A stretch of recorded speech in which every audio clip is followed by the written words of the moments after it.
আমি বললামই নেক্সট ভিডিওতে আমরা জীববৈচিত্র্য হ্রাসের কারণ নিয়ে আলোচনা করব। তোমার সামনে স্লাইড নিয়ে আসছি, স্লাইডে দেখতে পাবে জীববৈচিত্র্য হ্রাসের কী কী কারণ তোমাদের পড়তে হবে। দেখো উপরে লেখা রয়েছে সুন্দর করে পৃথিবীর জীববৈচিত্র্য হ্রাসের কারণ। 1 নম্বর লিখে যাচ্ছে, দেখো, হারিয়ে যাচ্ছে বাসস্থান। প্রকৃতি থেকে জীবদের হারিয়ে যাওয়ার পেছনে একটা অন্যতম কারণ হলো তাদের বাসস্থান ধ্বংস হয়ে যাওয়া। আমাদের ভোগবিলাস এবং প্রয়োজন সামগ্রীর জন্য আমরা আমাদের বন যে রয়েছে সেই বনকে অবৈধভাবে কেটে চলেছি। ফলে তাদের যে জীবদের যে স্বাভাবিক বাসস্থান, সেই বাসস্থান কিন্তু আজ প্রায় শেষ হওয়ার মুখে। সাইবেরিয়ার যে টাইগার রয়েছে, সেই সাইবেরিয়ার টাইগার কিন্তু আজ এই বাসস্থানের জন্যই তাদের অস্তিত্বের সংকটের সম্মুখীন হয়েছে। নেক্সট দেখো, অবৈধ শিকার এবং চোরা শিকার। চোরা শিকারীদের লোভে প্রাণীরা কিন্তু আজ তাদের অস্তিত্ব বিপন্নর মুখে ঠেলে দিয়েছে। পৃথিবীর বেশ কিছু দেশ আছে কিছু কিছু বন্য জন্তুর চামড়া, হাড় ইত্যাদি দিয়ে ওষুধ তৈরির কাজে ব্যবহার করে। এছাড়াও দাঁত, চামড়া, শিং এসব লোভে কিন্তু চোরা শিকাররা বিভিন্ন প্রাণীদের হত্যা করে। যেমন হাতিকে মারছে দাঁতের জন্য, বাঘকে মারছে চামড়ার জন্য, তারপরে গন্ডারকে মারছে তার শিংয়ের জন্য, এছাড়াও হরিণকে মারছে তার মৃগনাভির জন্য। এই জিনিসগুলো কিন্তু করেই চলেছে অনবরত চোরা শিকারীরা। এবং তাদের ফলে কিন্তু আমাদের যে বন্য প্রাণীর সংখ্যা রয়েছে, সেই বন্য প্রাণীর সংখ্যা, বিশেষ করে হাতি, গন্ডার, বাঘ, এইসব প্রাণীগুলো কিন্তু সংখ্যা ক্রমশ কমে যাচ্ছে। নেক্সট দেখো, পরিবেশে নতুন জীবের আগমন। পরিবেশে নতুন জীবের আগমন মানে বাইরে থেকে আসা নতুন প্রাণী অনেক সময় স্থানীয় যে প্রাণী রয়েছে সেই স্থানীয় প্রাণী হ্রাসের কিন্তু কারণ হয়ে দাঁড়ায়। যেমন বিংশ শতাব্দীতে গ্যালাপাগোস যে দ্বীপপুঞ্জ ছিল, সেই গ্যালাপাগোস দ্বীপপুঞ্জে বাইরে থেকে আসা কুকুর, শুয়োর এবং ছাগল, সেই ছাগল যখন নিয়ে আসে সেখানকার অধিবাসীরা, সেই ছাগল কচ্ছপের খাবার যে ঘাস, সেই ঘাস এবং পাতা খেয়ে শেষ করে দেয়। আবার কুকুর এবং শুয়োর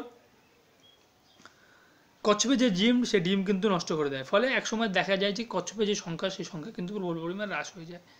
এবং গ্রাম বাংলার যে জলাভূমিগুলি ছিল, সেই জলাভূমিগুলিতে আফ্রিকান তেলাপিয়া এবং বিশাল মাগুর জাতীয় যে মাছ, সেই মাছের আগমনের ফলে আমাদের যে স্থানীয় প্রজাতির যে মাছগুলো, মৌরলা, পুঁটি, খলসে, সেই স্থানীয় মাছরা কিন্তু হারিয়ে যাচ্ছিল। নেক্সট দেখো লেখা রয়েছে 4 নম্বর পয়েন্ট, জলবায়ুর পরিবর্তন। জলবায়ুর পরিবর্তনও পাল্টে দিতে পারে জীবদের চেনা পরিবেশ।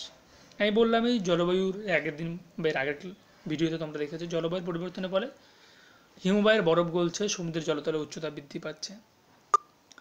ফলে কি হচ্ছে? ফলে আমাদের যে মেরু প্রদেশের যে প্রাণীগুলো, অর্থাৎ এম্পায়ার পেঙ্গুইন এবং মেরু শিয়ালের মতন প্রাণীরা কিন্তু আজ বিপন্নের মুখে। তার সাথে সাথে মেরু ভাল্লুকও। মহাসাগরে জলের অম্লতা এবং তাপমাত্রা বেড়ে যাওয়ার ফলে সমস্যায় পড়েছে বিভিন্ন কোরাল এবং প্রবাল যেগুলো রয়েছে, সেটা আমার প্রবাল দ্বীপ প্রাচীর ধ্বংসের সময় পড়লাম। এবং পরিবেশে কার্বন ডাইঅক্সাইডের মাত্রা বেড়ে যাওয়ার ফলে অস্ট্রেলিয়ার যে ইউক্যালিপটাস গাছ রয়েছে, সেই ইউক্যালিপটাস গাছের পাতার যে খাদ্য যে গুণাগুণ, সেই গুণাগুণ কমে যাচ্ছে। ফলে সমস্যায় পড়ছে অস্ট্রেলিয়ার যে কোয়ালা ভাল্লুক, সেই কোয়ালা ভাল্লুক। কারণ কি? তাদের যে ইউক্যালিপটাস গাছের পাতা, সেই পাতা খেয়ে যে পুষ্টি পাওয়ার কথা, সেই পুষ্টি কিন্তু পাচ্ছে না। নেক্সট, পরিবেশ দূষণ 5 নম্বর। বিভিন্ন রাসায়নিক পদার্থের অনিয়ন্ত্রিত ব্যবহারের ফলে আমরা অনেক সময় বিভিন্ন জীবের কিন্তু বিনাশ ডেকে নিয়ে আসি। চাষের জমিতে আমরা বেশি পরিমাণে কীটনাশক ব্যবহারের ফলে যে শস্যভোগী প্রাণীগুলো রয়েছে, বিশেষ করে আমাদের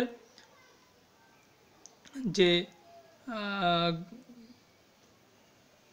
কিছু পাখি রয়েছে, সেই পাখিগুলো, শস্যভোগ পাখিগুলো যেমন পায়রা, সেই সকল প্রাণীগুলো কিন্তু খুব ক্ষতি হয়েছে।